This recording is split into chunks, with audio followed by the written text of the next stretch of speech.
RRQ Akira from Brazil, or are you Team HAQ from Malaysia? Man, I'll tell you what, both team compositions are actually pretty scary here, but I still want to see how this Terizla pick works. Is it going to be utilized very well alongside with everything else being thrown at them? Like you mentioned, Gideon, penalty zone is going to be a tough obstacle to work around here. So we're going to find out as we load up into the last match of the day. Group stages, day number 2 here between Team HAQ and RRQ Akira. How are you feeling here? I mean, this is the last Malaysian team today. Look, don't look at me like that. I'm shaking, okay? I'm already shaking right now. And I hope we don't see the proxies coming in from this Terizla, because you can expect the Hilda to immediately start to invade King. Oh, whoa! They brought the whole party. Already. Min, though, I mean, this is what we expect from a Hilda right early on. Gonna force King here to get whittled down a little bit. Does use that retribution, but should be just fine here. Hold on. Gusta Lagusta on the top side. Also, it was a lane swap. There's some flippy-floppy here going on again. Oh boy, I'm imagining the entire world going like, man, Malaysians really know how to just cheese people out in these lane swaps. And yes, Brody should be able to bully Terizla relatively easy, but Terizla can just play safe, you know, clear the waves, nothing to do. But Gusta Lagusta, he needs a bit of help here, especially with the early game base stats of no way, Dimon. Okay, he did it. With the base stats of someone like Lou, it should be more than enough. Wow, okay, Gary's still going to commit on this, or is he going to back off? A lot of pressure here on King already in the jungle early on, but let's see how this all situates. If they stay in this lane, still though, 4 members here of Team HAQ on the top side. They grab the first blood. It's Gusta Lagusta that goes down. Can they find Luis as well? Min has to back off. He's quite low, but already first blood for Team HAQ. Beautiful, beautiful pressure from Team HAQ here. They know exactly the winning conditions for RRQ Akira, and that's going to weigh heavily on how Gusta Lagusta is able to farm. And in this early game, he's already been taken down once. They already have a lot of damage onto this tower in the top side, and they're going really crazily more onto this. They're getting hyper aggressive here. I think they're going to proxy this wave. They might even, honestly, if they wanted to, they could have broken the first turret and traded for the turtle, but instead, they're going to run down and focus on these neutral objectives. Oh, Takashi. Oh, Team HAQ making their way down to the turtle pit here. They're going to find the target, and Takashi falls here with the setup. Now it's Saijin here. King's still going to be working on the turtle. The rest of the team coming to join the party. Can they grab it? It's King that gets the turtle with retribution. They're going to force the flicker out from Saigon. And just like that, it's 2-0 for Team HAQ with a nice little bit of a lead. Min's got to be careful here too, still making the pressure for King on this purple buff. RRQ Akira need to find a way to slow things down, right? Because right now they're playing exactly into the tempo that Team HAQ wants them to. And Min is so confident enough that he can go in 1v4 and he doesn't care. As long as he's able to deter the rotations from King, he's doing the perfect job.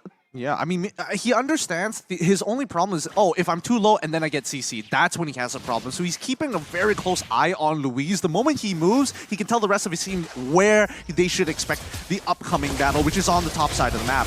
Okay, they're going to focus on Man here. He takes a little bit of damage, should be able to heal back up, uses the rough waves as well. Gets out of dodge for now, but still into the jungle we go. It's Min continuing on being a nuisance, but King's had enough. Can he get the kill? Here's going to be working on it. Lola there to help him out. Nobody goes down yet. Tell me, I mean, everybody can say, you know, EXP lane, it's so boring, and Glue, he's not busted. Don't lie to my face. Don't you ever lie to my face. He is so unbalanced right now. Well, he's going 2 versus 1. Gets the way of the dragon just to disengage. But yeah, wouldn't you rather see this than the Esmeralda or Uranus matchup we always used to see before? Yeah, true. I mean, like, how many seasons did we see the Esme Dairoth or Esme Uranus? Hey, look, as the M series historian here, I'm tired of seeing Lunox Harith. You know, that was a very good amount of a long time. Same goes to Grok, but hey, you know, in this particular situation, at least Glue brings a bit of color. I mean, right now, RRQ Akira, they are trying to be aggressive as well, and that was kind of questionable, right? Because the last team fight that they actually wanted to go for, it wasn't Cho with level 4 yet, so he didn't have the CC that he wants, and now you can see once again how aggressive they're going, but here we go! Gary gonna get kicked into the wall. It's King that grabs the kill here. So a pickup for RRQ Akira, and Takashi grabbing another one as 2 fall. They're gonna look for a third man on the run here. 4 members of RRQ on the hunt, and man can't escape that as Luis takes them down. That's what I was talking about, right? They need to know when their power spikes hit. They need to know that most of the members from their team require that level 4 to have an impact in the game, and that's exactly how they are going to be able to turn it around. They need to play patiently, look for the moments, and not force anything. Oh, just like that, another pickoff here from Luis, the right target. Min, though, gonna bob and weave the best he can. We've seen this before. He's able to escape with the sprint. What's up with us in Hilda? We're just cracked on it. We're so crazily good on it. Honestly, even during MPLs, they don't look this good. So here at M4, these supports are really waking up to the movements, and especially with the way that RRQ is handling them. But I do think that RRQ, they're starting to adapt to this. They're slowly adjusting. Man, that was like deja vu. Literally same pathing, same hero, same country, and just like that, another turtle going in the hands here.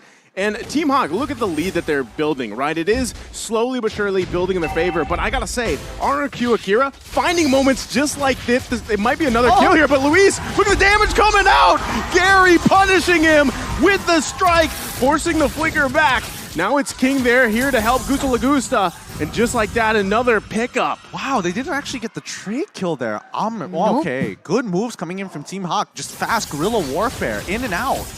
1-0 trade for the moment, as we do have a moment to take a look at the items. It doesn't seem like Sagan or King want to commit onto this, so Gideon, take it away. I'm just looking at Glue, the fact that he's got 2 complete items already on the board. He's got the most gold on his team. And then I'm looking down at Panda, who's only got 41, and he's just like, yeah, this lame swap was great.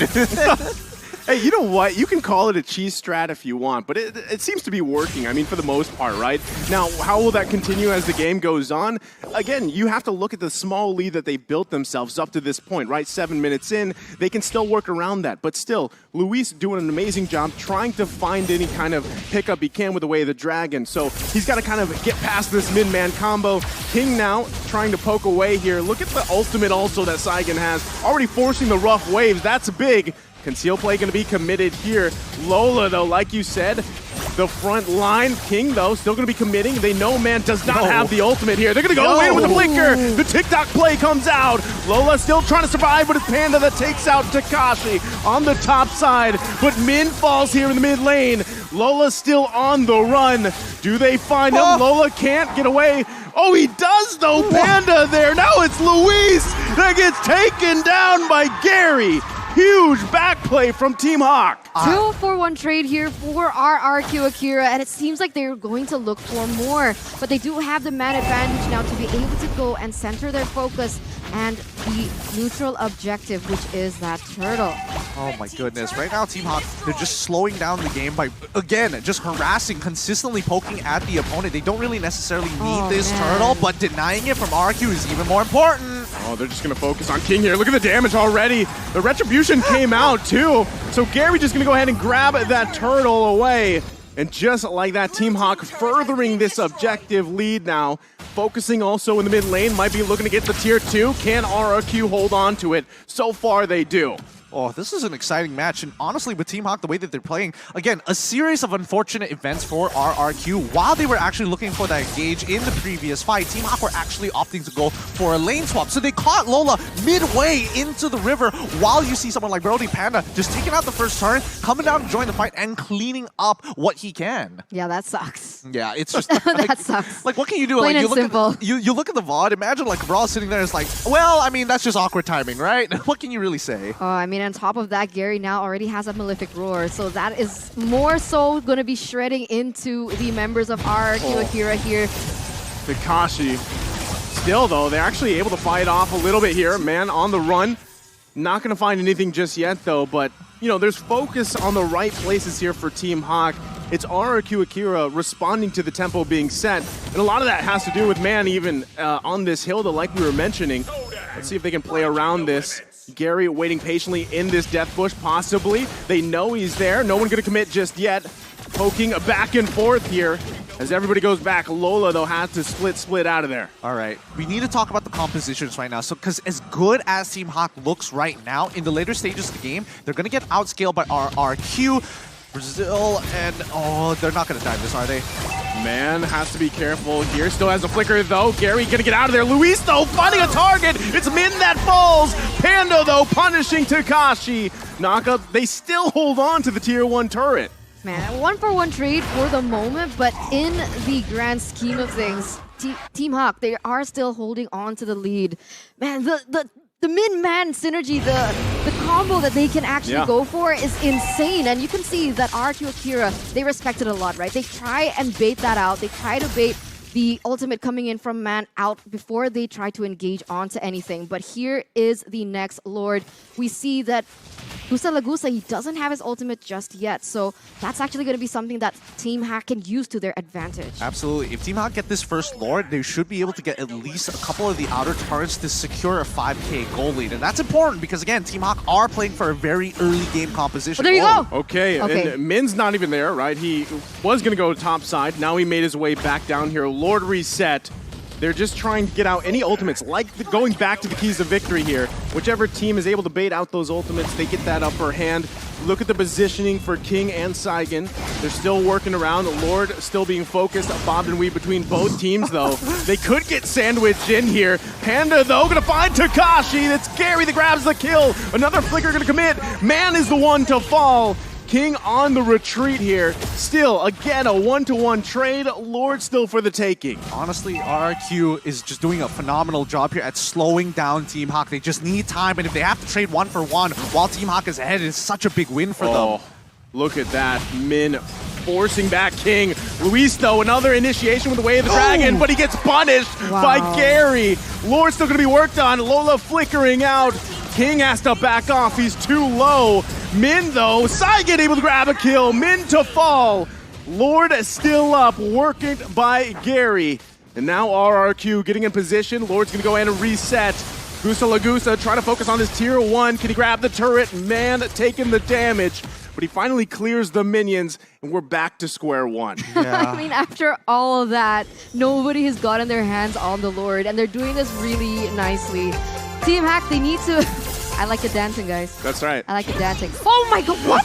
He just did it! Take it out! He did it! Panda didn't like it because they initiated the mid lane. Gary's gonna be in trouble. And also on the top side, it's Man that falls. RRQ Akira. Hear them loud because they take him down. And now the focus in the mid lane. Tier 1's gonna fall, and now the Lord for the taking. Now that's what I wanted to mention before everyone started dancing here on the caster desk, is the fact that Team HAQ, they need to respect the damage output coming in from Gusta because he has already reached that item power spike. The golden staff is already there, already dealing a lot of damage, and when they clump up 5v5, they might have a better odd at struggling. And now you can see that they've already acquired the Lord, and RRQ Brazil instantly going to be able to take away that early lead that Team HAQ initially had for themselves. Yeah, we're going to see the replay in a little bit, but you're going to, after this, RRQ Akira are going to start snowballing out of control. The scaling is really starting to make the difference here, and with a lot of the engagements happening in towards this mid-game to stall it out until that item power spike,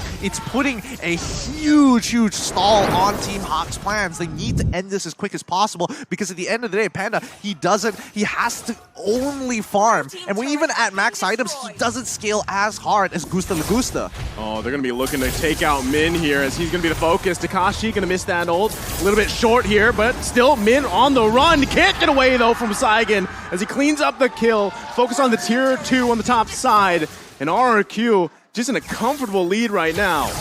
I mean, did you see the items coming in from Saigon there, Gideon? Okay, he had the Holy Crystal before, and now he has the Divine Glaive to top it all off. Yeah, Saigon right now, he's kind of popping off, and now RRQ Akira is going to start dominating the rest of this match. Team HAQ, I mean, they need to make some kind of glory play here to really top the scales against RRQ. They need to find a way to take down Gusta without a quote-unquote reliable source of CC, right? Because Man didn't opt for the Petrify. He went in for the Flicker instead, so it's going to be that much more difficult to pick these really core heroes off. And he doesn't, I mean, even looking at the items, he doesn't really have that burst potential just yet. I mean, he could probably get someone half health low, but King gonna be the focus here. Getting caught in a lot of CC as Gary's able to get the kill. But still, can they play around with that? Team HAQ might be looking for something. The flicker is going to come out. Lola, though, looking to get a pull, but can't get it. Takes quite a bit of damage. Luis is there. Saigen's going to flicker in to grab the kill, but into the penalty zone they go. Takashi unleashing. Oh my God. We grab another one after another falls. It's a wipeout. A triple kill for Gusa Lagusta as he was able to just dish out so much damage with that ultimate. I mean, he was basically like free hitting from the backside, and that's it. Wiped out. Is this the final moment for Team HAQ? I mean, they're cutting it down one by one, and I think this might just be it here. They have more than enough damage, and unfortunate to say, I told you so. No! That RQ's lane game, that's what we were looking for. Oh, so unfortunate. It only took one moment, one wipe out for the early lead that Team HAQ had set for themselves to be instantly taken back from them. Well done to RRQ Akira. You know what's crazy? Like, how many times did Takashi, like, mess up the ult? And even, I don't know if you guys caught that, but even in the early game, right? The mishap. But the one that mattered to really turn that team fight around even to clean it up was that final moment where he landed, I believe it hit 2 or 3 members of Team HAQ, and then they cleaned up from there. And like Eterna was painting, you know, that picture of Gusa Lagusta being online, especially with that Malefic Aurora being locked in, everything just fell into place for them.